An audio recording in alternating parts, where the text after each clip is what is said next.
세상의 모든 지식 언더스탠딩. 자, 언더스탠딩 시작하겠습니다. 네. 오늘의 주제는 독일입니다. 독일. 도이칠랜드. 사실 독일 저희도 뭐 몇 번 다루긴 했습니다만 요즘 독일이 예전 같지 않다. 이제 병자다 병자. 독일이 되게 만만하게 보여. 옛날의 독일이 아니다. 뭐 GDP 성장률도 뭐 요즘 별로고. 예. 뭐 경기도 별로 안 좋다고 그러고. 그래 뭐 러시아랑 친하게 지냈다가 그 꼴 날 줄 알았다. 한때는 우리가 독일을 존경했잖아요. 네. 근데 알고 봤더니 그 뭐 러시아에서 싸게 들여오는 가스 그것 때문이더라. 때문에 뭐 원가 다 싸지 뭐. 그랬던 독일인데. 근데 요즘 주가 또 사상 주가가 최고치로. 주가가 그렇게 좋대요. 우리는 주가 진짜 요즘 안 좋은데. 그래서 경제는 안 좋은 독일이 왜 주가는 주가는 좋은가? 야 정말 부럽습니다. 둘 중에 하나는 우리 주가라도 좀 좋았으면 좋겠는데 도대체 독일의 비결은 뭔지 예. 거기서 또 우리가 배울 점은 뭔지 좀 생각해 보려고 합니다. 이 질문에 대한 답은 이분 아니면 뭐 어디서 듣겠나? 아, 이거 되게 심오한 씁니다. 심오한 예. 질문이네. 신영증권의 김학균 리서치 센터장님, 예. 국민센터장님입니다. 사실상 그냥 우리 센터장님 하면 딱 이분이 떠올라. 그렇습니다. 아, 네, 김학규 네. 센터장님 모셔보겠습니다. 어서 오십시오. 네, 안녕하십니까? 네, 안녕하세요. 아 오랜만에 나와주셨네. 그냥. 독일 원래 독일에 관심이 좀 많이 열심히 보고 계셨어요? 독일은? 뭐 잘 모르죠. 그렇지만 이제 제조업 중심의 모델이니까 예. 일본, 한국, 독일이 상당히 좀 유사한 특성이 있어요. 제조업 중심으로 그렇지. 발전을 했고 그렇지. 또 중국이 잘 나갈 때 알게 모르게 좀 그 덕도 많이 본 것 같고요. 예. 그렇기 때문에 이제 뭐 근데 이제 그 중에서도 독일은 일본은 좀 뭐 오랫동안 잃어버린 뭐 20년, 30년 하면서 야, 좀 상태가 안 좋네 이런 생각했었는데 예. 유럽이 90년대 통독하고 통일하고 나서 유럽의 병자 이런 얘기 좀 듣긴 했는데 최근 20년은 나름 좀 균형이 잡힌 모범 국가로서 많이 거론이 됐었죠. 예. 그래서 뭐 경제뿐만 아니라 어떤 뭐 사회적인 합의 뭐 이런 것도 나름의 좀 뭐 괜찮은 나라로 평가를 받았는데 지금 뭐 경제는 좀 걱정이 좀 많아지는데 근데 이제 요즘 우리 경제에 대해서도 걱정이 많지 않습니까? 예.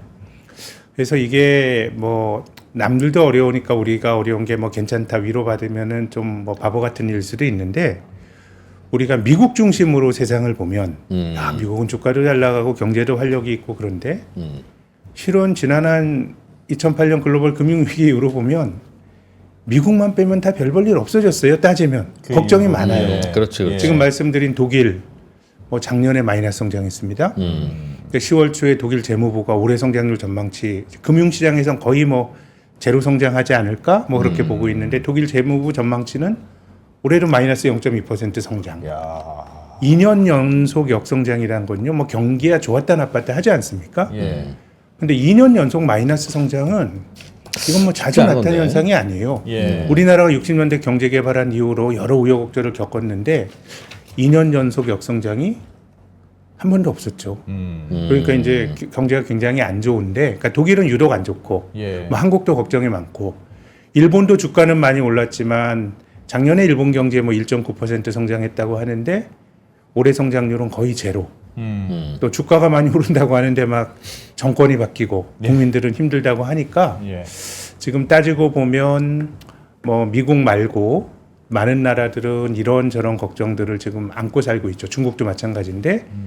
근데 이제 우리는 걱정은 있는데 주가도 못 오르니까 걱정이 있으니까 주가 못 오르는 건 당연한 거에 생각하는데 독일은 걱정이 많은데 좀 주가가 올라가니까 뭐 그냥 올라가는 정도가 아니라 뭐 사상 최고치를 기록할 정도니까 야. 우리와는 조금 뭐 달라도 많이 다른 것 같네요. 네. 근데 물론 이제 경기와 주가가 늘 같이 가는 건 아닙니다. 그렇죠. 특히나 이제 사이클은 조금 달라요. 예를 들어서 경제 우리가 뭐 일반적으로 경제 활동의 성적표로 GDP라는 걸 많이 보는데 GDP 성장률이 낮더라도 바닥을 치고 좋아지는 국면에서는 주가가 많이 올라가고요. 그럴 수 있죠. 또 GDP 성장률의 절대치가 높더라도 경기가 꺾일 땐 또 주가가 많이 떨어지거든요. 예. 그래서 이제 GDP와 주가가 조응하는 건 아니고 꼭 조응하는 건 아니고 또 2000년대 들어서 초반 10년 동안에는 이제 GDP라고 하는 게 결국은 조금 개념은 다릅니다만은 경제 활동을 참여한 사람들에게 그 경제가 그 나라 경제가 만들어낸 부가가치가 나눠지는데 2000년대 초반에는 기업이 가져가는 몫이 굉장히 많았어요. 예. 그러니까 성장은 조금 하더라도 기업이 많이 가져가니까 가계보다 기업이 많이 가져가니까 기업의 가치를 반영하는 또 주가가 경기는 냉랭한데 주가가 올라가는 현상이 이제 예. 글로벌하게 나타났고 근데 최근에는 그런 현상은 많이 약화가 된 면이 있고요. 예. 또 한 가지 뭐 미리 말씀드리면 GDP가 가진 또 한계는 이게 이제 한 나라 땅에서만 경제 활동하는 게 반영이 되다 보니까 우리나라 현대차만 하더라도 이제는 뭐 광양이나 울산에서 만드는 것보다 글로벌 나라박 생산이 많거든요. 근데 GDP는 지금 울산과 광양에서만 만드는 게 들어가니까 예. 이제 기업들이 글로벌화가 진행이 되면 GDP라고 하는 어떤 지표가 가진 한계가 분명히 있어요. 예. 근데 그렇다고 하더라도 앞서 말씀드린 것처럼 마이너스 성장은 자주 나타나는 현상이 아닌데 근데 어떻게 작년에 주가가 뭐 20% 넘게 오르고 올해도 20% 가까이 오르는 거는 네. 이거는 뭐 이제 주가가 곧 경기 그 자체는 아니라고 하는 걸 생각하더라도 좀 매우 이례적인 일이라고 매우 봐야죠. 그러네요. 그 이유를 어떻게 파악을 일단, 하고 예. 계십니까? 일단은 이제 올해 2년 연속 역성장할 가능성이 높은데 예. 예전에 그 2000년대 초반에 90년대부터 한 10여 년 동안 독일이 유럽의 병자 취급 받았거든요. 이제 그 서독과 독일이 동독이 통독이 되면서 여러 가지 이제 소위 통일 비용이 많이 들었고 뭐 이제 그러면서 2000년대에 노동 개혁도 하고 하면서 2000년대 초까지 어려움이 있었는데 독일이 2002년과 2003년에도 2년 연속 역성장했었거든요. 예. 그때는 닥스 지수가 한 30% 가까이 떨어졌어요. 그거는 그때는- 우리가 아는 직관에 맞는데 예. 근데 독일 경험하는 2년 연속 역성장은 거의 뭐 이제 2차 세계대전 이후로 처음인데 서독 기준으로 보면 근데 이제 주가는 많이 떨어지니 일단 뭐 1차적으로 좀 그냥 또 말씀드릴 수 있는 건 이제 주가 지수라는 것 자체가 경기보다 조금 좋을 수는 있어요. 어떤 의미냐면 우리가 독일 증시를 보면 닥스 지수라는 거 보지 않습니까? 독일은 이제 프랑크푸르트에 주식 시장이 있는데 예. 프랑크푸르트에 상장된 종목 중에서 40개 뽑아놓은 게 닥스 지수거든요. 예. 얼마 전까지 30개 하다가 최근에 40개로 늘렸어요. 40개밖에 안 돼요? 네. 닥스 우리가 닥스 지수라고 아는 게? 그렇습니다. 어. 근데 이제 그 중에서 좋은 것만 꼽아놓으니까 주가가 올라갈 수 있고 또 닥스 지수가 고정된 게 아니고 우리가 지금도 우리 그 배달의 민족에서 뭐 치킨 시켜 드신 분도 계실 수 있을 텐데 딜리버리 히어로. 예, 딜리버리 히어로가 독일 기업이죠. 예. 배달의 민족의 대주주죠. 근데 코로나 직후에 뭐 독일 사람들도 많이 시켜 먹었을 거 아닙니까? 예. 그러니까 딜리버리 히어로를 그 닥스 40 지수 안에 넣었다가 네. 또 정상화되면서 또 사람들이 이제 오프라인 만남이 많아지고 하니까 조금 전 세계적으로 또 배달 시장에 대한 성장성에 뜸하니까? 문제가 있으니까 한 2년 만에 이걸 또 뺐어요. 그러니까 주가 지수는 조금 더 좋을 수가 있죠. 우리가 아무리 우량주라고 하더라도 최근에 우리가 삼성전자를 보면서 야, 참 이게 뭐 삼성전자가 또 주가가 저는 뭐 이 어려움을 극복할 수도 있다고 생각하는데 예. 어쨌든 뭐 참 천년 만년 가는 우량 종목은 없구나 뭐 이런 생각하는데 근데 주가 지수 자체가 좀 그런 속성이 있어요. 우리가 미국 아침마다 보시는 다우 지수도 한 30개 정도로 구성이 된 건데요. 예. 지금 30개 중에서 한 40년 전에도 있었던 거 이건 한 5개밖에 없어요. 예전엔 다우지수 한번 들어가면 80년대까지는 한 4, 50년 갔거든요. 예. 그때 우량주는 제일 좋은 30개 안에 들어가면 한 4, 50년 괜찮았어요. 근데 최근에 다우지수에 편입된 종목의 평균 연한은 한 20년이니까 이제 뭐 주가지수라는 건 그때그때 좋은 거 빼고 나쁜 거를 좋은 거 넣고 나쁜 걸 갈아 끼니까 올라가는 속성도 분명히 있는데 예. 그렇다고 미국 경제가 안 좋을 때 뭐 다우지수가 오르거나 그러진 않거든요. 그래서 독일은 조금 신기한데 신기하다. 그냥 돈으로 봐야 되지 않을까요?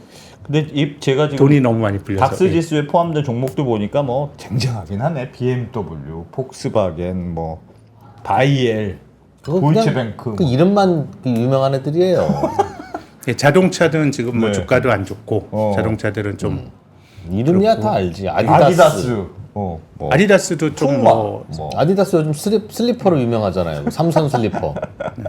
또 푸마 같은 데는 요즘 조금 고전하는 것 같고. 예. 예, 그래서 뭐 그래도 예를 들면 그 40개 기업은 독일 전체 경제에 비해서 잘 나가는 상위 40개 기업이 네. 상대적으로 좋다.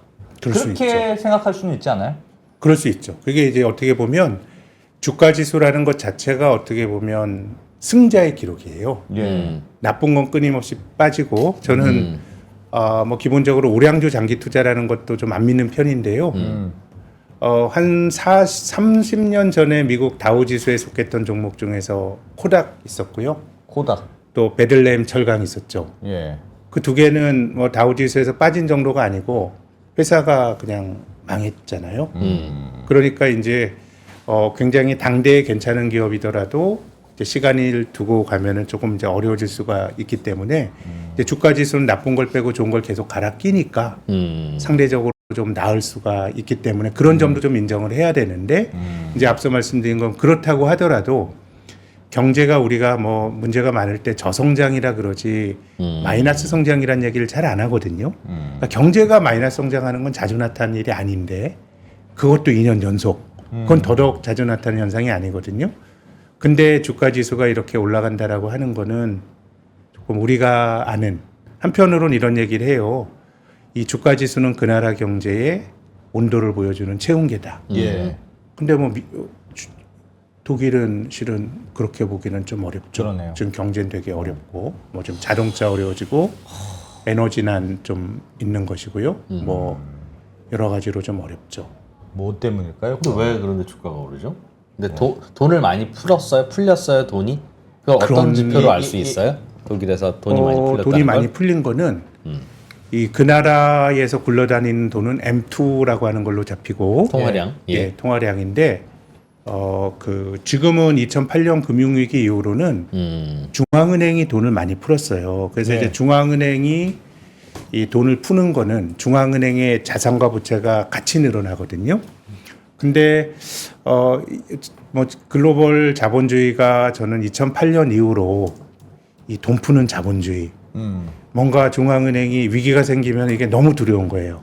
실은 뭐 우리나라는 경제 개발하면서 여러 가지 산전수전 뭐 다 겪었잖아요. 외환위기도 있고 하는데 구미권에게 2008년은 참 치명적인 트라우마를 남겼어요. 왜냐하면 그때 경기 후퇴에 버금가는 시기를 찾아가면 1929년 대공황 때까지 가는 거예요. 예. 그러니까 80년 만에 큰 샥을 경험하다 보니까 뭔가 중앙은행이 위기가 생기게 되면 돈을 푸는 거에 대해서 굉장히 이제 적극적으로 돈을 풀고 이러다 보니까 뭐 중앙은행가들이 그 뭐 주가를 띄어올리기 위해서 돈을 푼다 뭐 이렇게 생각하기는 어렵지만 결과적으로 그 풍선 효과가 자산 시장에서 나타나고 있는 것 같거든요. 그래서 지금 그 이프로님 말씀하신 걸 빗대 보면 2008년 금융위기 이전에 GDP 대비 유럽 중앙은행의 자산, 유로존의 GDP 대비요. 지금 이제 독일은 분데스방크도 있지만 ECB가 통화 정책을 하잖아요. 예. 그 비중이 한 13%였어요. 그러니까 실물 경제보다 중앙은행이 애초에 돈을 경제에 공급하는 게 13%예요. 예. 그럼 경제가 어떻게 돌아가는 생각하실 수 있지만 예. 그걸 가지고 우리가 사회책에서 본 것처럼 민간은행이 신용을 만들어내요. 그렇죠? 예. 지급준비율 같은 걸 해서. 통화량이 늘어나죠. 그래요. 그래서 이제 본질적으로 처음에 꽂아준 게 GDP의 13%인데 예. 보는 통화가 그렇죠.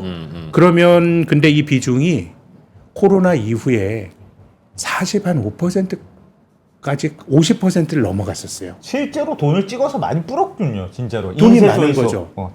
예, 50%가 넘어갔다가 예. 지금은 이제 작년 올해 긴축을 하지 않았습니까? 예. 근데 이 비중이 지금도 GDP의 43%예요.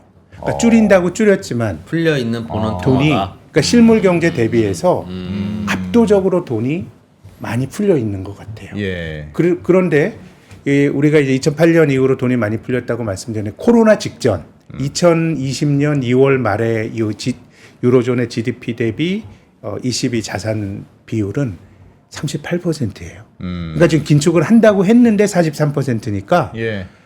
코로나 이후에 이 풀린 돈을 충분히 못 줄이고 이제 막 금리를 낮추고 하는 거예요. 그래서 저는 돈이 많이 풀렸다는 것도 굉장히 중요하지만 중앙은행의 태도도 좀 많이 바뀐 것 같아요. 좀 뭐 냉소적으로 말하면 겁이 너무 많고요. 저는 지난 9월 달에 미국 FOMC의 0.5%포인트 금리 인하도 물론 많이 다루셨겠지만 예.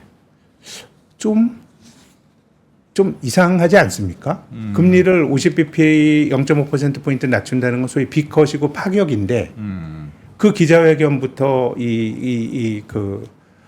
파월 의장은 우리 50bp 낮췄지만 앞으로 계속 50bp 낮출 거라고 생각하면 안 돼. 뭐 이런 얘기 지금 하면서 지금 이제 다음 달에 FOMC 열리는데 지금 기준금리가 0.25%포인트 비컷은 아니고 소위 베이비 스텝을 밟든가 아니면 동결 전망도 있어요. 근데 통화정책이라고 하는 거는 실은 연속성을 가지고 사람들에게 어떤 기대 심리를 심어주는 게 중요하거든요. 금리 한번 낮춘다고 어떻게 경제활동에 변화를 줘요. 경제란 건 좋을 때나 나쁠 때나 사이클이 있으니까 예. 뭔가 시그널링을 주는 거예요. 낮추면 계속 낮추면서 부양을 하고. 근데 9월 달에 나름의 비컷이라고 하는 파격을 단행했지만 이후에 나온 경제지표 보니까 7월에 별로 안 고용이 나빠. 조금 나쁜 줄 알았더니 그것도 수정이 되고 8월 고용지표 좋아졌어요. 예. 또 민간 소비는 애초부터 나쁘지 않았어요. 계속 좋아요. 또 성장률 자체가 올해 미국의 성장률 전망치가 상향 조정이 되고 예. 3분기도 이 GDP 나오라는 게 애틀랜타 연준에서 하는 건가요? 3분기 성장률이 3%예요.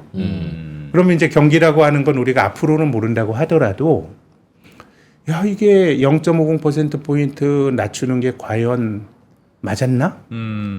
이런 생각을 하게 되는데 예. 비슷한 행동을 연준이 2019년에도 했어요. 2018년에 인플레이션이 생기면서 금리를 2018년 12월까지 올리니까 뭐 주식도 좀 조정을 받았죠.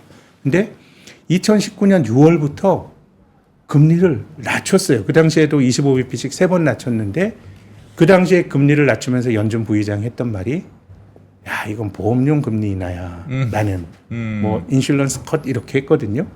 근데 저는 세상에 중앙은행이 보험으로 금리 낮춰주는 건 사실 처음 봤는데 그러니까 뭔가 중앙은행가들이 저는 뭐 금리가 돈이 많이 풀 주가가 오른다 이런 것도 있지만 뭔가 경제가 나쁘게 가는 거를 끊임없이 뭐 누가 망하는 것도 맞고 그러다 보니까 이제 망해야 될 기업도 안 망하고 하다 보니까 전체적으로 자본주의의 효율이 좋다고 보긴 어렵지만 큰 충격을 좀 안 받는 특히나 코로나를 거치면서 중앙은행의 개입이라는 게 이제 뭐 금도를 넘어섰죠. 뭐 막 사실상 기업들도 도와주고 예.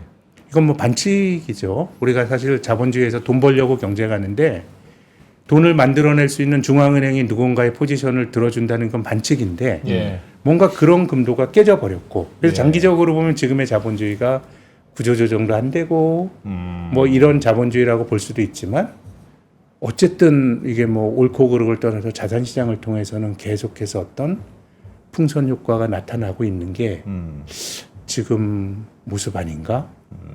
예, 미국이나 우리가 유동성의 효과를 이 자산 가격이라고 하는 건 뭐 펀드멘탈 요인이 있을 테고요. 이 펀드멘탈은 그 기업 예컨대 주식이라 그러면 그 기업이 앞으로 벌어들일 뭐 돈 이걸 예. 현재 가치로 할인한 게 펀드멘탈이고 예. 유동성은 이제 그 자산을 사줄 수 있는 돈의 양인데요. 예전에 뭐 다시 하나로 왔습니다마는 유현진 선수가 그 LA 라저스 가기 전에 한화에서 던질 때 아마 10억도 못 받았을 거예요. 예.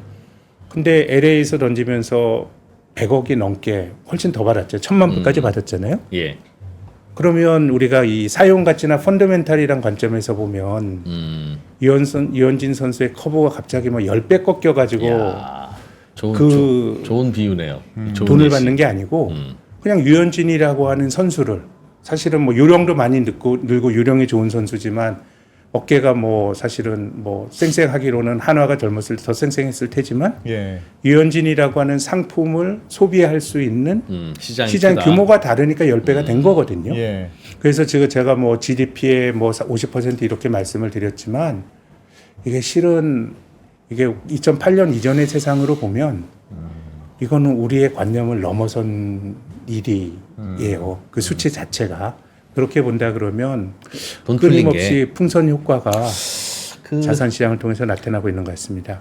근데 그 돈을 왜 이렇게 많이 풀려 있어? 이제라는 질문에 대해서 네, 우리가 돈이 원래 이만큼 그러니까 코로나 때 돈을 푼 이유가 코로나 직전에도 돈이 이만큼 풀려 있었을 테고 충분한 돈이었을 텐데 코로나 때문에 돈의 양이 반토막 난 게 아니라 그 돈은 그대로 있지만 사람들이 이제 심리적으로 얼어붙고 다양한 이유 때문에 돈이 돌지를 못하고 이렇게 좀 얼어붙어 버리니까 네, 그래서 중앙은행이 이른바 본원 통화로라도 인젝션을 해준 거잖아요. 네, 네. 그러니 야 이렇게 본원 통화 이렇게 늘려놓으면 야 기존에 있던 돈 이만큼에다가 본원 통화 이만큼이니까 통화량이 2배로 늘어났네. 그게 아니라 네. 원래 있던 돈이 돈 역할을 못하고 얼어붙어 네, 있으니 네, 새롭게 주입된 인젝션된 본원 통화가 그냥 돈 역할을 하라고 해놓은 거지. 네. 2배로 늘어났으니 통화량이 2배 늘어난 만큼 경제가 막 이렇게 움직인다가 아니잖아요. 그런 걸 지금 말씀하신 거는 이제 화폐 유통 속도를 말씀하신 그렇습니다. 거예요. 예, 예. 이제 유통 속도가 떨어지기 때문에 그랬던 거는 맞는데 이제 그걸 감안하더라도 절대적인 양이 너무 많이 풀렸기 때문에 그러니까 어떻게 보면 이제 돈의 효율이 떨어진 거죠. 중앙은행이 돈을 조금만 풀어도 민간 은행들이 실은 이제 금융 중개 기능이라고 하는 게 신용을 창출해서 새로운 유동성을 사실상 만드는 거거든요. 예. 이제 그 기능은 굉장히 이제 약해졌지만 처음에 이제 경제에 인젝션 되는 돈의 규모 자체가 굉장히 많아졌기 때문에 전체적으로 돈은 많이 풀린 것 같은데 근데 이제 작년에 재작년인가요? 재작년에 출간이 된 우리말 제목으로 돈을 찍어내는 제왕 연준 예. 이렇게 빨간 표지에 두꺼운 책이 있는데 네. 이게 연방준비제도 내에서 늘 그 버냉키 의장 시절에 소수 의견을 냈던 그 윌리엄 호근이라고 하는 캔사스시티 연준 의장의 얘기인데 그러니까 이 사람이 계속 이런 얘기를 하는 거예요. 2008년 위기 때는 돈을 푸는 게 당연했다. 당연히 잘했다. 근데 이제 그 이후에 뭐 양적 완화가 계속 늘어나고 이런 것들을 보면서 이게 과연 실물 경제에 긍정적인 영향을 주냐? 그 효과는 매우 낮은데 그 풍선 효과는 자산 시장을 통해서만 나타나고 또 기본적으로 자산 시장이라고 하는 거는 조금이라도 있어야 하거든요. 주식 살 돈이 있어야 주식 하잖아요. 주식은 소액으로 할 수 있지만. 그렇기 때문에 이것은 전체적으로 좀 불평등이 강화되고 조금 진보하지만은 많이 거론이 되는 그런 뭐 화법으로는 우리가 실물 경제를 말하는 메인 스트리트와 금융을 말하는 월 스트리트의 괴리가 너무 커진다라고 하는데 어쨌든 뭐 그 호니그의 이제 주장도 어떻게 보면 이제 그런 비슷한 건데 저는 뭐 자산 시장을 보면서 그런 공감을 좀 많이 하게 됩니다. 2008년 그 금융위기와 코로나를 겪으면서 네. 이른바 샥을 겪었잖아요. 야, 네. 우리 큰일 났다. 네. 그래서 중앙은행들이 그 전에 볼 수 없었던 만큼 돈을 많이 풀었잖아요. 한 번 많이 푸니까 그 다음부터 조금 푸는 것 같지도 않은 약간 그런 느낌이 드는 걸까요? 금도가 깨져버렸죠. 그리고 예. 또 이제 저는 알게 모르게 그것을 앞장서서 보여준 게 일본이고요. 일본. 앞서 제가 예. 뭐 이제 유로존의 GDP 대비 그 22 자산이 지금 이제 40%대라고 말씀드렸는데 일본은 이제 이게 뭐 120%니까 뭐 그렇게 120%? 가는 거죠. 예, 그 나라 국민 경제보다 예. 본원 통화가 GDP보다 더 많이 풀렸어. 민간에도 신용 창출을 안 해도 예. 실은 이론적으로 보면요. 지금 많은 나라들의 부채가 이제 GDP의 100%를 넘어가거든요. 예. 그럼 빚을 내는 거잖아요. 네. 그럼 빚을 내면은 그 돈을 그냥 갖고 있겠습니까? 내가 은행에서 대출 받아서 그 돈을 그냥 갖고 있으면 이자를 내야 되잖아요. 그러려면 대출 안 받죠. 예, 이거 내가 예금한다. 그럼 내가 빌린 거보다 더 높은 이자를 받을 수는 없어요. 예. 그래서 이론적으로 보면 빚을 내면 그 돈을 갖고 뭘 해야 돼요. 예. 그러려고 빚을 냈겠죠. 예, 뭘 해야 돼요. 그러면 뭘 할 수 있는 총량은 GDP를 넘어설 수가 없어요. 그 나라에서 만들어진 거를 뭐라도 한다 그러면 예. 이것이 개념적 GDP에 다 잡히거든요. 네. 그래서 어떻게 보면 이 자산 시장이 존재하지 않는다 그러면 부채가 GDP의 100%를 넘어갈 수가 없어요. 근데 자산 시장이 존재한다 그러면 그 돈이 자산 시장으로 가요. 대체로 자산 시장이 흡수를 하는 거죠. 그러다 보니까 지금 뭐 이프로님께서 합당한 지적을 하셨죠. 뭐 돈의 어떤 유통 속도가 줄어들고 그러지만 압도적으로 풀린 돈의 양이 많다 보니까 저는 자산 시장이 그 풍선 그것도 효과를 처음 노리고 듣는 있다고 얘기인데 생각합니다.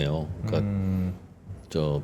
그러니까 부채 양이 GDP를 넘어설 수는 없다. 실물 경제만 생각하면은 뭐 일시적인 미스매치가 있다고 하더라도 이론적으로 그럴 수는 근데 그 없죠. 부채는 유구한 역사 동안 쌓여온 부채고 GDP는 1년짜리 GDP인데 네. 그렇더라도 유구한 역사에 쌓여온 부채가 1년짜리 GDP를 넘어설 수 없다는 게 그런 비교가 됩니까? 그건 그럴 수도 있겠네. GDP가 결국은 축적이 된 게 있으니까. 그러니까 GDP는 그러니까 그렇긴 한데 다만 이제 말씀하신 대로 부채를 조달해서 예를 들면 아파트를 사거나 그러면 사실은 이 아파트 산 돈은 그냥 소유자 이름만 바뀐 거잖아요. 제가 안승찬 대표님이 살던 아파트를 매입했으면 부채는 늘어났지만 내 주머니에 있던 돈이 안승찬 대표님 주머니로 간 거지 무슨 생산이 일어났어요. 아무것도 없지. 그냥 명의만 바꾼 거지. 그러니 당연히 GDP는 안 돌아가죠.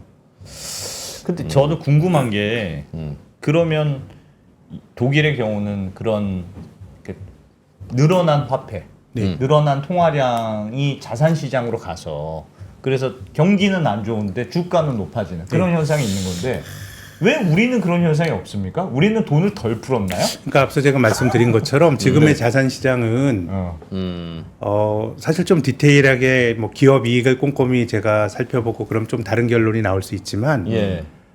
직관적인 경제와 자산 시장을 보면 좀 괴리는 큰 것 같은데 뭐 제가 모두에 말씀드린 것처럼 미국만 빼곤 다 어려워요 나름의. 예.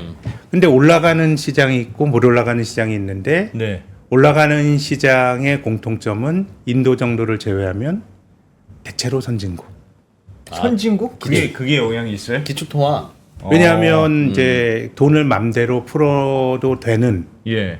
돈. 예컨대 이제 돈이 많이 풀리게 되면 이론적으로 그 나라 통화 가치가 약해지는데 예. 달러나 유로나 엔과 같은 이제 준 기축 통화나 기축 통화가 되는 거는 실은 이제 관습적으로 그 통화 수용도가 높다 보니까 네. 저는 그 차이가 큰 것 같은데요. 뭐 같은 돈을 풀어도 돈을 많이 못 풀었다는 거죠. 돈을 많이 못 돈을 풀었다. 돈을 많이 못 푼 거죠. 뭐 한국의 경우는 한국은행이 양적 완화나 이런 걸 할 수가 없어요. 예. 어떻게 해요? 이런 걸 하기가 어려우니까. 그러니까 최근에 우리가 2008년 이후 중앙은행들이 많은 역할을 했지만 예.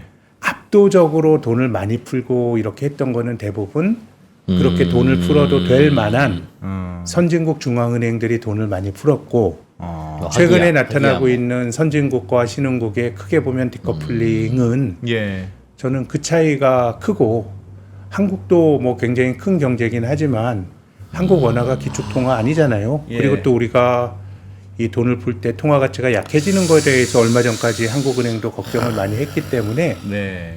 저는 그런 돈이 것이다. 가진 어떤 이야. 그 신뢰도의 차이, 조금 다른 말로 권력의 차이가 아하. 자산 가격에 어떤 영향을 미치는 거 괴리를 아니냐. 좀 불러온 거 아닌가. 그러니까 기축 통화 혹은 선진국의 통화는 돈을 좀 풀어도 어느 정도 방어가 되니까 네. 풀 수 있는 여력이 있는 거고. 네. 우리는 돈을 그렇게 풀었으면 통화 가치가 너무 떨어질 걸 걱정해야 되게 되니까. 어려웠겠죠. 엔이 많이 약해졌잖아요. 예. 그렇지만 뭐 일본이 이 무슨 사실은 통화 가치가 약해져서 수입 물가가 올라가고 이런 건 양반이고요. 대부분은 이제 통화 가치가 약해지면 이게 기본적으로 우리나라 원화 가치가 많이 약해진다 그러면 우리나라 원화로 경제 활동을 해서 원화로 예컨대 달러 부채를 갚기가 힘들어져요. 2008년 금융 위기는 결국은 우리나라 달러가 없어가지고 손을 들어버린 거잖아요. 예.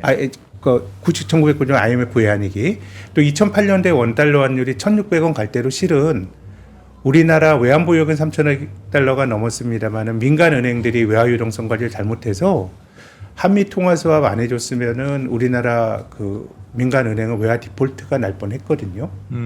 이제 돈이 없어서 많이 일본처럼 수입 물가가 높아진 이 정도가 아니고 기본적으로 외화 지불 능력에 문제가 있을 때 굉장히 어려움을 겪어요. 근데 한국처럼 비교적 선진국에 가까운 나라도 최근에 보면 그런 일이 드물게 나타나고 예. 환율이 올라가게 되면 우리가 본능적으로 두려움을 많이 느끼잖아요. 그렇죠. 근데 일본은 실은 뭐 엔달러 환율이 많이 절하가 됐지만 사실 디폴트에 대한 얘기는 사실 일본이 불어날 거라고 일본 사람이 생각했겠어요. 예, 엔화가 약해져서 물가가 높아지고 이런 부분들은 그 나라 경제 부작용으로 작용을 했지만 그러니까 저는 최근에 자산 가격은 어떤 돈의 어떤 권력 층위에 권력과, 따라서 예, 차이가 좀 있다. 차별화가 많이. 와. 그러니까 경제는 다 어려운 건 마찬가지예요. 일본 주가 올라갔지만 뭐 일본이 근데 그거 왜 이제 지금은 전체적으로 미국도 그 전체적으로 금리 인하 시기잖아요. 미국뿐 네. 아니라 전체적으로 금리를 인하하려는 추세의 국면인데 일반적으로 그럴 때는 왜 돈이 신흥국으로 간다고 하지 않습니까? 네. 근데 지금 말씀하시는 걸 들어보면 선진국과 그 중진국, 후진국의 돈을 풀 수 있는 양의 차이가 있어서 네. 뭐 일시적으로 뭐 이제 금리를 낮추는 국면에서는 또 신흥국이 예. 좀 뭐 좋을 수가 있겠죠. 최근 어. 10여 년 보면 신흥국이 구조적으로 좋진 않지만 중간중간 좋을 수는 있는데 네. 이제 큰 흐름으로 보면은 굉장히 선진국이 신흥국 대비해서 초과 수익을 내는 흐름이 더 본질적인 거였던 것 같고요. 그래서 저는 주식시장이 만약에 조정을 받는다 그러면 미국을 봐더라도 미국 경제가 뭐 갑자기 나빠져서 뭐 그런 거라기보다는 결국 중앙은행이 돈을 못 푸는 조건이 됐을 때 시장이 깜짝 놀랄 것 같아요. 실은 뭐 과거에도 인플레이션이 그런 거잖아요. 예. 인플레이션이 결국 돈의 가치가 떨어지는 거니까. 그래서 이제 뭐 꼭 뭐 최근 10여 년만 돌아볼 것도 아니고 뭐 반복적으로 그런 패턴이 있습니다만 미국 주식이 심하게 부러졌던 게 2018년 예.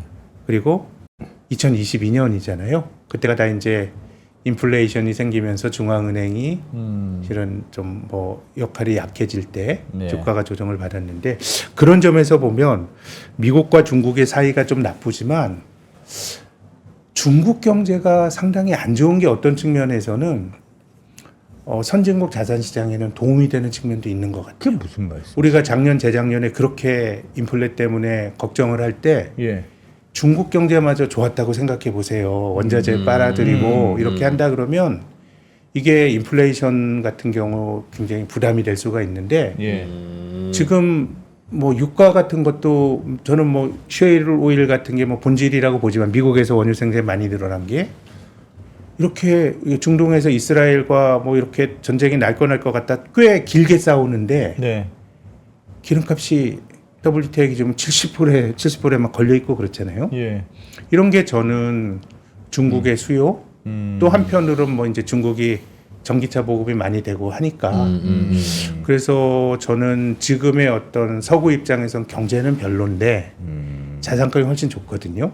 이제 중앙은행이 압도적인 것 같고 그리고 중앙은행의 운신의 폭을 넓히는 거는 결과적으로 보면 그것이 뭐 의도된 결과인지 모르겠지만 예. 중국 경제가 적당히 나쁜 게 좀 저는 유럽과 미국의 자산 시장에는 도움을 준다고 봅니다. 인플레이션 부담 완화를 매개로 해서. 그러면 돈을 더 풀 수 있었다. 그래서 아무래도 금리를 금리를 뭐 더 더안 올리고 올려도 되고. 예. 근데 지금은 여러 가지로 뭐 이제 우리나라 같은 경우는 조금 뭐 부담이 될 수 있는 거는 요즘 중국이 요즘 러시아 카잔인가요? 여기서 미국에 반대하는 이 뭐 브라질 뭐 러시아 뭐 인도 모여서 인도 뭐 전통적으로 이 그 비동맹 뭐 이런 쪽이니까요.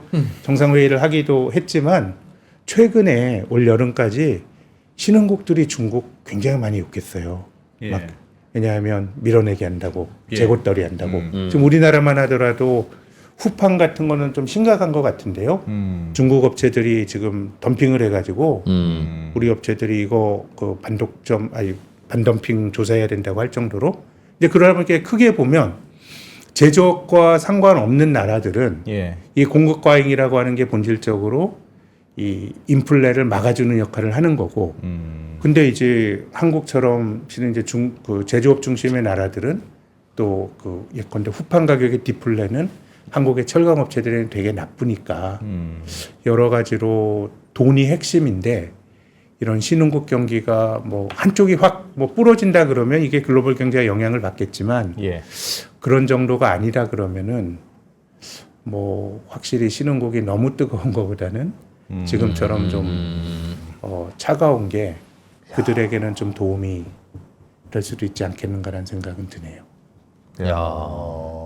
그러면 돈이 너무 많이 풀려서 그게 금융권으로 가 있다, 시장 자산 시장으로 가 있다라는 거를 대충 요 정도 가 있네라고 숫자로 확인할 수 있는 지표는 없나 봐요, 그죠? 아니요, 있을 거예요. 제가 뭐 근데 뭐 독일도 증권사에 뭐 직접적인 주식을 사는 돈이니까 고객 예탁금 같은 거 될 수 있을 거고요. 물론 그래 예, 뭐 그쪽으로 그런 데이터들은 그쪽으로 와 예, 있다. 뭐 있을 수 있겠죠. 통화 지표 M1, M2 정도만 보면 뭐 그리 많이 늘지는 않았어요. 최근에 독일의 M2는 M1은 줄었는데 이제 그건 이제 센터장님도 설명해 주셨듯이 그 코로나 때 늘렸던 M1을 이제 뭐 그럼요. 예, 감아들이면서 최근에는 조금 감아 조정한 들어서 거고 그럼에도 불구하고 M1을 감지만 M2는 그냥 비슷한 수준 정도를 유지하고 있는데 그 절대 규모 자체가 많이 풀려 있는 거고 실제로 그게 실물에서 안 돌아가면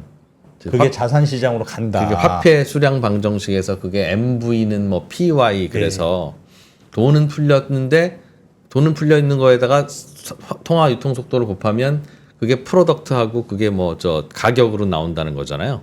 근데 이게 안 되고 있다면 돈이 어딘가에서 놀고 있다는 건데. 그럼요. 그리고 또 MVPY는 그 피셔 방정식은 기본적으로 이제 메인 스트리트에서만 벌어지는 이 생산과 돈의 양인 거고요. 예. 실은 이제 금융시장이나 이런 것들은 그렇죠. 그거하고는 빠진 좀 거니까. 관계없는. 예. 그래서 거기서 비어 있는 것들이 결국은 다 금융시장으로 와 있다는 거니까.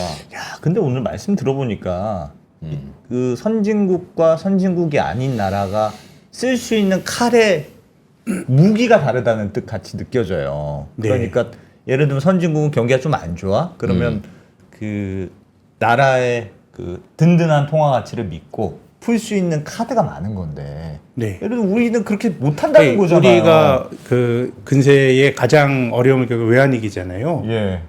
IMF가 한국에 처방한 게 뭐예요? 니네 구조조정하고 금리 올리라는 건데 네. 2008년 금융위기 때는 구미권이 그 어려움을 겪었잖아요. 예.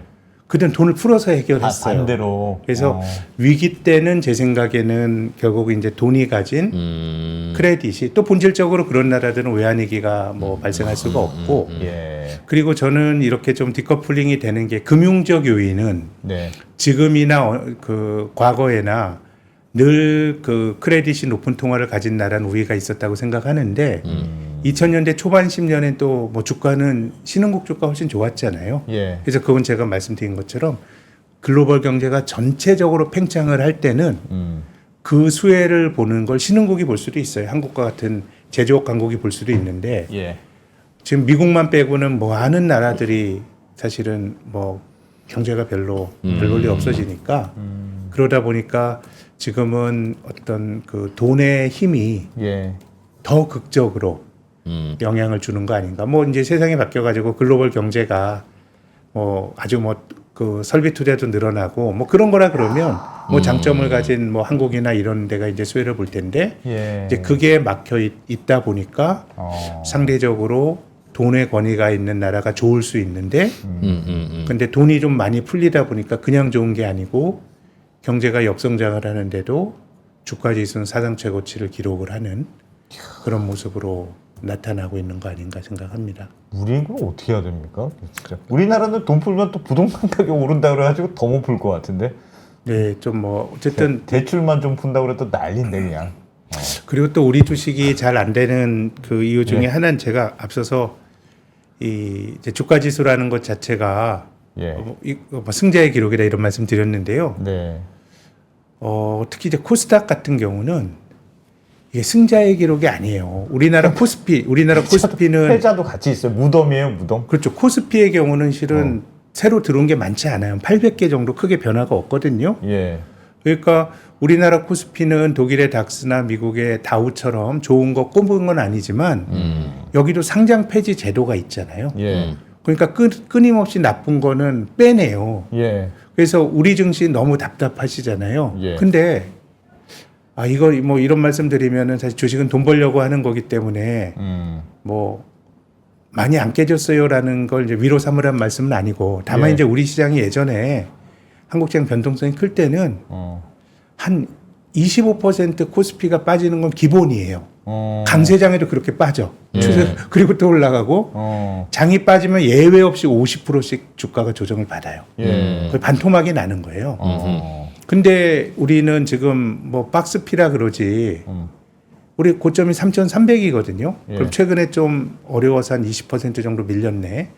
얼마 전까지 고점 대비 15% 밀렸어요. 그럼 미국이 올라가는 거 생각하면 15% 밀린 것도 너무 답답하지만 뭐 15% 밀려서 뭐 패가 망신하고 이런 건 아니잖아요. 네. 그래서 코스피는 어느 정도는 나쁜 걸 빼고 그냥 유지가 되니까 답답하지 크게 낭패는 안 보는데 장기적으로는 코스닥이 문제예요.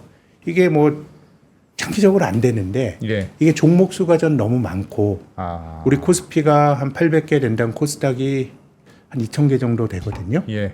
그럼 한국이 물론 이제 뭐 모험 자본을 육성하고 벤처기업 지원해주고 이런 취지는 너무도 좋지만 한국에 그럼 그렇게 기업이 많나? 2,000개가 될 정도로 그렇게 본다 그러면 코스닥은 승자의 기록이 아니고 너무 패자로 의심되는 것들이 너무 많아.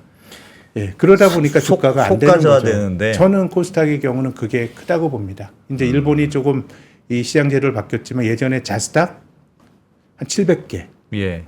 영국의 AIM이라고 얼터너티브 인베스트 마켓이라고 하는 코스닥류의 시장, 나스닥류의 시작이 한 500개가 안 되고요. 뭐 대만의 그레타이라는 거 있어요. 한국 코스닥과 비슷한 성장 시장인데 그것도 1,000개가 안 돼요. 예. 그럼 우리가 2,000개라고 하는 거는 저는 이게 너무 이해관계 비대칭성이 큰 것 같아요. 이해관계 비대칭성이라 하면 뭐냐면 모험 자본, 비상장에서 누군가 투자죠. 전문적 투자자들이 VC가 될 수도 있고. 예. 근데 한국에서는 이제 전문적 투자자들이 그 어떤 투자를 환수하는 수단 일반적으로 이제 IPO이다 보니까 예. 끊임없이 올라와요. 근데 이거는 끊임없이 그 공모에 참여하는 주주들은 돈을 못 버는. 그러니까 전문가들에게는 엑시스를 하면서 자금을 환수할 수 있는 기회가 주어지지만 예. 이게 개인 투자가들은 계속해서 물려 들어가는 구조가 되는 거고.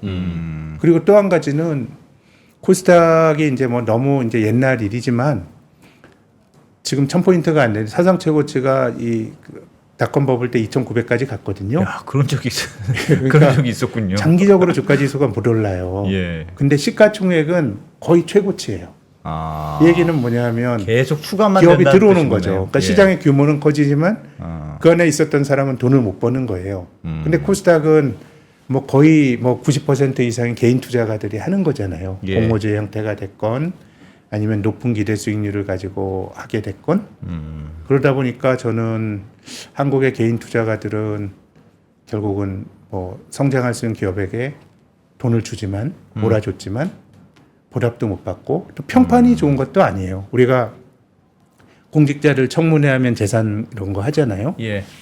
근데 청문회하면 무슨 삼성전자만 주식인 것 같아요. 무슨 코스닥 기업 갖고 있다 그러면 굉장히 의원들이 왜 갖고 있냐고. 왜 갖고 있냐고. 근데 코스닥은 뭐 저는 코스닥이 좀 너무 관리가 안 될 정도로 많다고 생각하지만 예. 그래도 그건 상장 심사 거쳐서 간 거고 예. 또 우리가 또 코스닥을 또 어떤 분들은 이게 뭐 이제 새로운 벤처의 육성 이렇게 얘기하면서 그 주식 들고 있으면 뭐라 그래. 그러니까 이게 그것도 좀 위선이라고 보지만 예. 아무튼 이 지수 관리를 저는 굉장히 잘 해야 돼요. 잘 꼽아주고 그것만 믿고 가게 되면 초과 수익을 얻을 수 있고 예. 이런 것들이 실은 이제 금융시장은 성공의 경험을 갖는 게 굉장히 중요한데 근데 지수는 이렇게 상장되어 있는 회사 전체의 시가총액 가중평균을 그냥 쓰든가 우리 코스피처럼 코스닥처럼 아니면 뭐 S&P 500이나 닥스 30이나 한 것처럼 대표 선수 뽑아서 그 안에서 좀 하든지. 그 녀석들의 뭐 시가총액으로 하든가 그 방법밖에는 그리고 없을 시가총액을 텐데요. 했을 때 음. 그 꼭 해줘야 될 건 아까 말씀드린 것처럼 지수 자체가 멀쩡한 것들로 구성돼야 돼요. 승자의 기록이 되게 나쁜 건 끊임없이 빼줘야. 예. 그러니까 우리가 직접 투자는 높은 기대 수익률을 갖고 하지만 내가 잘못 투자하게 되면 내 재산 가치가 0이 될 수도 있어요. 상장 폐지가 되면 0이 되는 가능성이 높은데 근데 주가 지수라는 것 자체는 나쁜 걸 계속 속간해 주면 당대에는 멀쩡한 기업들만 갖고 있는 거거든요. 예. 그래서 다우처럼 좋은 걸 뽑아 놓는 건 굉장히 이제 적극적인 인덱싱이고 예. 그렇지 않더라도 나쁜 것들을 잘 속간해 주기만 해줘도 거기 투자한 개인 투자가 한 사람 한 사람들은 굉장히 아플 수가 있지만 예. 그 다음부터는 얘가 영향을 안 줘요. 계속 빼내니까. 예. 그러다 보니까 이제 주가 지수는 승자의 기록인데 그래서 총체적으로 시장 지수를 관리하더라도 퇴출이나 이런 것들을 좀 잘 관리를 해줘야 되는데 그런 점에 코스닥이 종목이 너무 많은 것 우리는 같아요. 퇴출이 잘 안 되는 이유가 있습니까? 민원? 그것도 민원? 있죠. 예, 그것도 있죠. 그 굉장히 그 상장 폐지 네가 왜 네 마음대로 상장 폐지 시키냐? 아마 그 소송 같은 거 이제 주주들 입장에서는 실은 이것도 이제 문화일 수도 있는데 상장 폐지되는 순간 재산 가치가 0이니까 이제 그런 거에 대해서 좀 이제 그 옳지 않다고 주장할 수는 있잖아요. 그래서 예. 몇몇 회사들은 소송 걸려가지고 법원에서 또 소송 건 주주들의 손을 들어줬던 사례들도 좀 기억이 납니다. 예. 문화이기도 하고 예, 또 한편으로는 좀 많이 올리는 거에 대해서도 좀 고민을 좀 할 필요가 있죠. 예, 많이 올리는 게 과연 너무 우리가 많이 수용 자꾸 가능한 올라가는 건가? 게. 제가 이제 증권회사 리서치 센터에 있습니다만은 네. 증권회사에서 분석하는 종목의 수가 한국에 있는 증권사 다 합쳐도 아마 한 350개가 될까요? 예. 예, 공통 삼성전자는 다 하고 그런데 어느 회사만 하는 게 있더라 350개밖에 안 된다 그러면 실은 한국은 묻지마 투자하지 말라 그래도 어디 물어보기 힘든 종목이 태반이에요. 그러니까 정보의 비대칭성이 굉장히 높고 이제 그러다 예. 보니까 거기서 과거보다 많이 좋아졌다고 생각합니다만은 좀 비대칭성을 이용한 불공정한 트레이드가 나타날 가능성도 있고 예. 그러다 보니까 시장의 평판이 안 좋고 뭐 미국에 있는 그 벤처 기업들이 다 뭐 창고 같은 데서 창업해서 예. 상장은 나스닥에 하잖아요. 근데 나스닥에 상장한 기업이 뉴욕 증권거래소로 옮겨간다는 얘기 못 들어보셨지 않습니까? 근데 한국은 자꾸 이제 옮겨가니까 예. 뭐 독일 이야기하다 좀 많이 좀 이렇게 왔긴 합니다만은 시장의 이 수질 관리를 관리자들이 잘 해줘야 됩니다. 많이 늘어나는 걸 못한다 그러면 정말 많지 않은가에 대해서 고민을 해야죠. 우리가 주식 투자가 좋다라고 하는 거는 워렌 버핏도 얘기했지만 그냥 시장에 투자하는 거예요.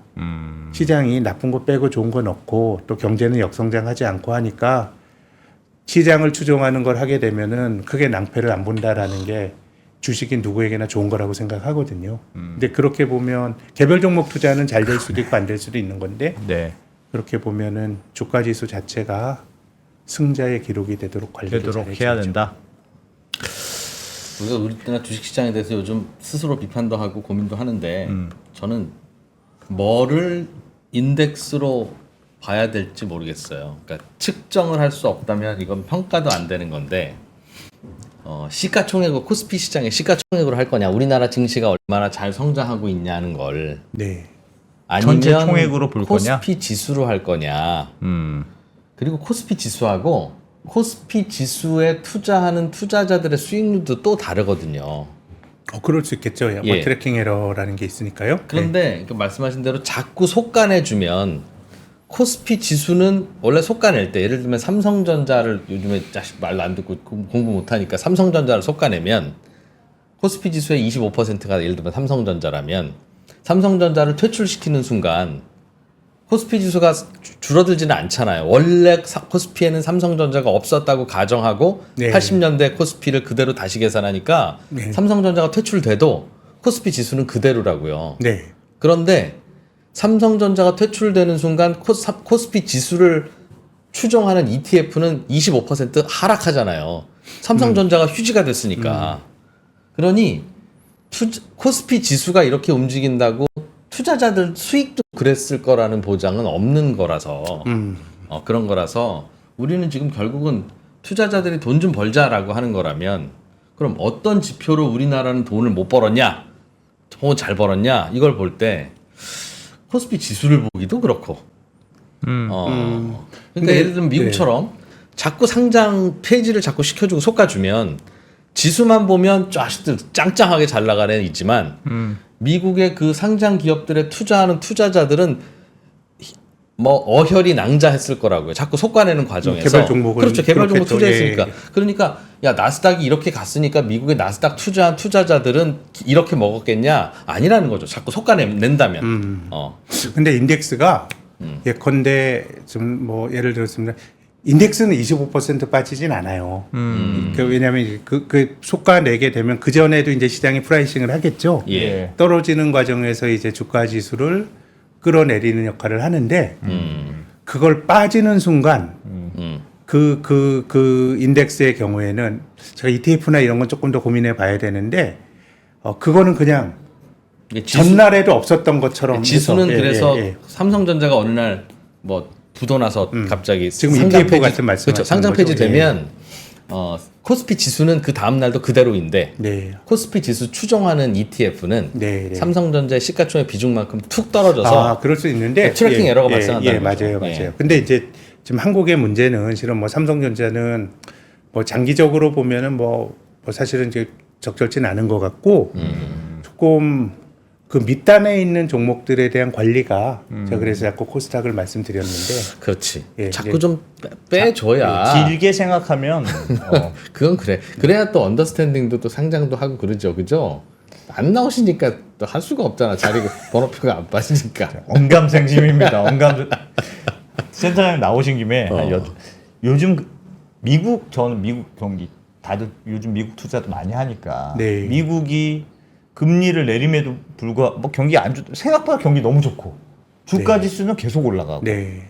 이게 계속될까요? 저는 그걸 보면은 야 미국은 도대체 언제까지 계속 좋을까? 그런 건 없죠. 지금까지는 없었습니다. 예, 앞으로 뭐 어떻게 될지 어떻게 보세요? 특히 투자라고 하는 거는 네. 진짜 좋다고 하더라도 우리가 말한 것 때문에 근데 그 좋은 게 가격이 그거를 너무 많이 반영을 하면 실은 이제 그때 뭐 이제 그게 많이 올랐다는 것 때문에 조정받을 수는 있는데 예. 근데 이제 제가 계속 드는 생각은 이게 조정을 받는데 예. 그 다음에 복원력이 좀 과거보다 좀 빠르지 않을까? 그러니까 사실 대공황 때도 보면 연준이 1913년에 이제 만들어지고 나서 이제 연준이 만들어져 가지고 경기도 중앙은행이 잘 조절할 거야. 예. 예전에 공황이 오면 뭐 JP 모건이 나서고 뭐 그랬는데 예. 근데 그 대공황이 정말 큰 충격으로 왔던 거는 저는 그때가 근본이제였기 때문에 실은 중앙은행이 있었지만 어떻게 돈을 막 찍어내. 돈이 금에 못 꼈는데 근데 이제 1931년부터 미국에선 근본이제가 그렇지. 폐지가 됐죠. 그러다 보니까 이건 뭐 꼭 지금 얘기만 드리는 건 아니고 지금은 뭐 더더욱 심해진 것 같고 독일을 보면 예. 뭔가 실물과 자산가의 밸런스가 깨졌다고 할 정도로 자산시장이 좋은데 예.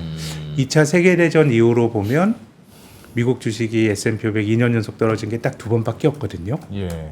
그러면 주가지수가 올해 내렸는데 내년에 또 떨어진다? 뭐 그럴 수 있지만 이거는 한 40년에 한 번 나타나는 현상이니까 특히나 전 코로나 이후로 본다 그러면 뭐 저는 뭐 불패의 자산 없다고 보고 특히 2020년 주가 꽤 많이 떨어졌어요. 예. 지금 잘 나가는 빅테크 주식들도 예. 근데 지금의 패러다임은 뭔가 복원력이 좀 빠르지 않을까? 그것도 제가 지난 10년 것만 보고 또 너무 많이 경도가 됐는지 모르겠지만 예. 아무튼 뭐 주가가 너무 많이 올랐다 그러면 적립식으로라도 투자하고 뭐라도 투자하고 살아야 될 세상인 것 같아요. 중앙은행이 구조조정과 개혁보다는 현재 상태의 유지와 경기 네. 파탄을 막는 현재를 위해서 정책을 쓰는 코드가 잡혀버렸으니 또 미국의 은행들이 미국 기업들이 막 주보도 안 해놓고 막 자사주 사고 하는 것도 실은 위기 때 예. 누가 도와준다라고 하는 생각을 하니까 자식들. 뭐 스타벅스, 도미노 피자에 네, 자기 자본이 없는 것도 그러니까요. 실은 이제 그런 편향이 있는 게 아닌가라는 생각이 그게 듭니다. 그게 대주주가 경영에서 물러나고 전문 경영인들 꽂아놔서 그래요. 뭐 그럴 수도 있죠. 주인이 자사주 올라가지고 그렇게 해서 다 자사주 사서 주가 오르고 난 다음에 회사 망하면 나는 옮겨가면 되잖아요. 그럴 수도 있죠. 지금 보너스 예. 받는 게 맞지. 그리고 이제 주인이 없고 ETF들이 대주주다 보니까 예. 어쨌든 ETF가 주가가 그런 올리는 거지. 그럴 수 있죠. 어. 예. 전문 경영도 문제고 대주주도 문제고. 우린 대주주가 하는데 왜 이렇게 실적도 안 좋아? 당신이 대주주잖아요. 당신이. 그럼 주가가 안 좋아. 우리나라. 실적이라도 좋아야지 그럼. 우리나라 그 기업들 코스피 실적이요. 예. 실적은 뭐 안 한국 나쁘지 뭐 않습니까? 사이클이 있으니까요. 예. 예. 뭐 사이클이 있으니까 예. 나는 알겠습니다. 뭐 그런 생각도 좀 들어요. 그냥 괜히 주가 안 오르니까. 근데 또 이러면 또 혼나는 소리인데. 소리 하지 마. 밸류업 뭐 이런 거 어. 있죠. 뭐 대주주 뭐가 밸류, 문제다. 예. 문제 아닌 건 아닌데. 문제지. 10년 전에도 문제였고 20년 전에도 문제였는데 지금 왜 그때는 주가 잘 오를 때는 아무 얘기 안 하다가 주가가 안 오르니까 그게 문제라서 안 오른 것처럼 매치시키는 건 그건 아닌 것 같다. 그 전에는 이제 성장이 그나마 그래서 가파랐으니까 내가 안타까운 건 지금부터 이제 다시 주가 좋아지잖아요. 밸류업 쑥 들어갈 겁니다. 쑥 들어가. 그거 왜 쑥 들어갑니까? 잘못된 거면 주가가 셋 더블이 나도 고쳐야지. 밸류업 해서 그나마 이렇게 한 거라고 할 걸요. 아마 우리의 공이다. 그래서 이건 참 금융시장이라는 건 그냥 돈이 몇 푼 없더라도 너도 나도 막 주식 살려고 달려들고 무슨 소리야 이 좋은 주식을 내가 왜 팔아 이 친구야라고 안 팔고 그러면 막 계속 올라가는 건데 다들 이제 뭐 안 사고 안 있는 거 팔고 하는 게 이제 분위기가 되다 보니까 그러니까요. 걱정입니다. 자꾸 이렇게 요즘 진짜. 내려가는 것 같은 생각은 너무 활력이 우리나라 금융시장이 너무 활력이 떨어지는 것 같아서 그러나 걱정이네. 독일 증시가 요즘 계속 오르는 걸로 봐서 전 세계가 그냥 돈 풀어서 자산 시장 부양하고 그 힘으로 실물 경제도 부양하는 어찌 보면 이런 식으로 계속 가면 안 되는 거지만 뭐 당장 그게 제일 덜 아프지 않느냐. 근데 카드를 우리 선진국에 비해서 쓰고 있는 또 거 아니냐. 선진국은 그 카드를 또 잘 쓰는데 근데요, 또잘 못 센터장이 쓰나. 말씀무리 하려다가 선진국이 돈을 더블로 만들어 놓으면 우리도 더블까지는 만들어 놔도 이 환율은 괜찮지 않습니까? 우리만 많이 풀고 선진국이 안 풀면 좀 말도 안 되는 자식 저렇게 해서 돈 가치가 떨어지지만 미국이 2배 풀고 독일이 2배 풀면 우리도 2배 풀어도 지금 말하면서 생각났지. 말하면서 생각났어. 괜찮은 거 아닌가요? 우리도 풀 그러니까 안 가본 길이기 때문에 조금 안정적인 사람은 뭐 그런 실험을 할 수도 있고 예. 그래서 신흥국에서는 사실 그러다가 사실 탈인한 사례들이 또 많잖아요. 신흥국에서는 물론 뭐 그거는 아프리카 이런 다른 것도 데는 올 필요는 못 없지만 오르니까. 뱁새가 어딜 그래서 쫓아가 조금 뭐 이런 조심스럽긴 한 것 그럼 같아요. 미국 예. 달러 풀어놓으면 그게 전 세계로 퍼지니까 미국에는 안 고여 있는데 진짜 요즘 뭐 하나 되는 게 없네.